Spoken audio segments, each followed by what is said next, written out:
Hello. Hello, ito, meron lang kaming gustong idagdag dun sa video namin Yung ng una. Ito yung, ito naman last year nung mga 2000 pa ito. Related pa rin siya kasi, Oo, dahil Pinoy ito tungkol to sa mga Pinoy, no, na may nagsabi sa isang singer dito na she look like a monkey. Yun ay walang iba kundi siya. Na si Songbird Miss Regine Velasquez, no? At ang nagsabi sa kanya nito ay si R&B Princess Mariah Carey, no? naamin na idol. Na idol din naman namin to. At sinabihan niya ang Pinoy, din nilahat niya ang Pinoy na mukhang unggoy. At ang sinabihan niya pa rin ang Pilipinas na Manila is very, very dirty.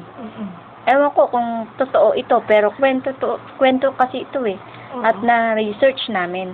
Oo. Yan. Sa website. Oo, sa website. Huwag na natin sabihin. Oo. Yan. At bakit ito hindi ito binigyan, kumbaga parang hindi ito pinalala. Di ba?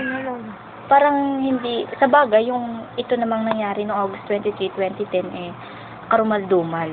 Kaya lang nga, bakit hindi binigyang pansin ito ng gobyerno natin? Kasi paninirang puri din yung ginawa niya Sa bagay, binand naman na ito.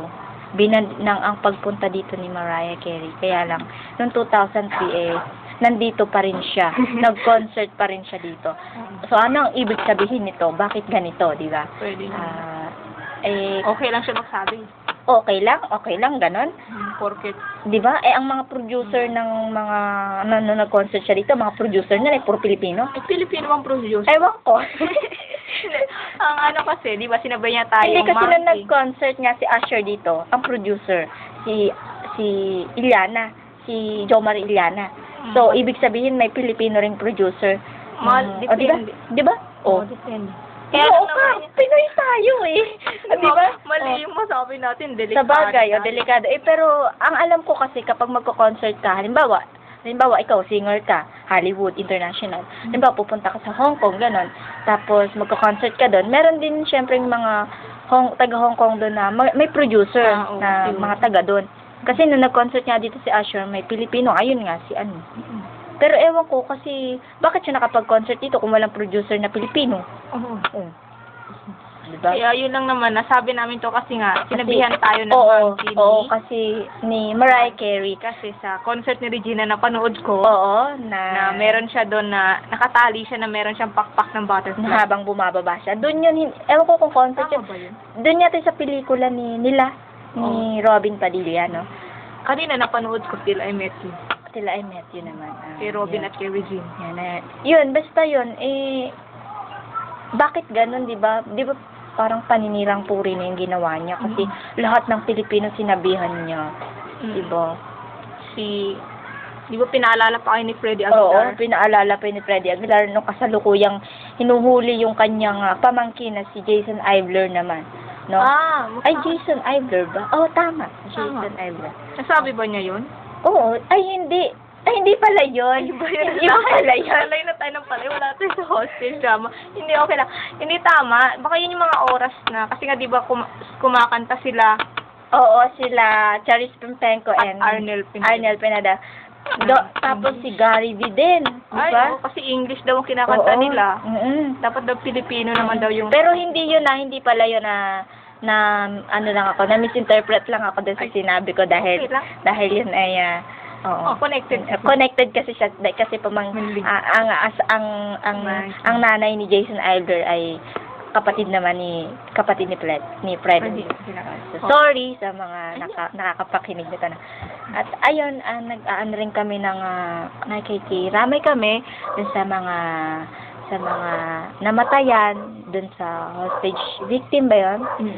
Dun sa namatay dun sa bus. Yun, lalo na doon sa mga taga Hong Kong na pamilya nila. At syempre, nakikiramay din kami doon sa pamilya ni Rolando Mendoza. Yun. At yun, meron pa ba sasabihin? Yun lang. Yung kaya natin napag-usapan si Mariah kasi may isipin niya pinag-usapan lang natin. Oo nga ito i-connect, no? Kung sa mga pinag-aralan magigets nila to.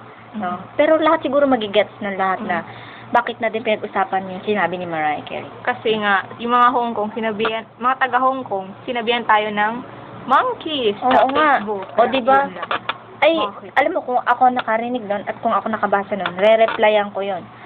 Ang sasabihin ko sa kanya, kung ikaw ba naniniwala ka sa science, kung ikaw naniniwala ka sa science, at ang tao nagmula sa unggoy, ibig sabihin, unggoy ka rin. Lahat tayo. Oo, di ba? At saka manggagaya ka. Oo. Kasi ginaya mo si Mariah. Sinabihan mo Yun lang kami yun. unggoy. Ay, yun. Para nakikiramay kami doon sa mga victim na nandun sa loob ng bus, na namatay doon. At doon sa, may binalita pa nga na, yun, siya na lang yung natira, lahat ng pamilya niya nga nandun, Ay. na, yun nga yung nagpatay-patayan na lang siya doon para, yun, yun, nakikiramay kami sa lahat na namatay doon sa bus. At doon sa pamilya ni Rolando Mendoza. Yun. At ngayon, mag-aalay kami ng kasal. Yun nga sa nangyari. Sana makaabot to dun sa mga pamilya. Kahit hindi na naintindihan, basta dasal namin to para dun sa mga namatayan. Sabayan niyo po kami. Sabayan, Buong Pilipino ay itigil muna yung pag-internet. Diba? Dasal tayo. Dasal tayo. Manamin, sumasalamit ka, sambahin ang ngalan mo, Papa sa amin ang kaharian. sundin ang loob mo, Dito sa lupa. para na sa langit. Bigyan niyo po kami. Ngayon ang aming kakanin, Sa araw-araw. at patawarin mo po kami, Sa aming mga sala.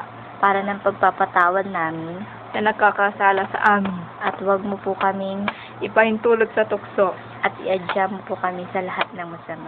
Amen. Amen. Ay, no.